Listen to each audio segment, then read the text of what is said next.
ഏതാണ്ടൊക്കെ മലമറിക്കുമെന്ന് പറഞ്ഞല്ലോ. എന്റെ കഷ്ടപ്പാടുകൾക്ക് പരിഹാരം കാണുന്നു പറഞ്ഞല്ലോ.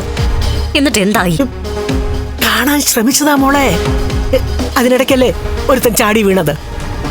ആര്? അവൻ ആ നിൽക്കുന്നവൻ സുമേഷ്, അവന്റെ ഡ്രൈവർ.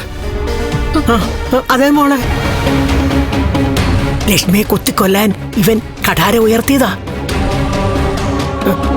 ആ സമയത്ത് ഇവനെ അവൻ ചവിട്ടി വീഴ്ത്തിക്കളഞ്ഞു. അപ്പോഴാ അകത്തേക്ക് ആനയിച്ചുകൊണ്ട് പോയ കണ്ണൻ ഒരു പരിപാടി ചെയ്തത്. അവനെ വീൽ ചെയർ ഉണ്ടല്ലോ, അത് ഓണാക്കി ഇവന്റെ ദേഹത്തോട് കേറ്റി അങ്ങ് ഇറക്കി. അല്ലേടാ? അതെ അതെ. അതിനുശേഷം അച്ഛന്റെ വൻകുടലും ചെറുകുടലും എല്ലാം കൂടെ ഒന്നായെന്നാ തോന്നേ. സാരമില്ല, ഇനി അവസരം വരുമല്ലോ. ആ നേരത്തെ ചെയ്യേണ്ട കർമ്മം ചെയ്താ മതി. പക്ഷെ ആ സുമേഷ് ഉള്ളപ്പോ നടക്കത്തില്ല എന്ന് മാത്രമല്ല, ഇനി എന്തെങ്കിലും ചെയ്താ മോളെ തട്ടിക്കളയുന്ന അവര് പറയുന്നേ. അയ്യോ, എന്നെ ഇപ്പൊന്നും വേണ്ട.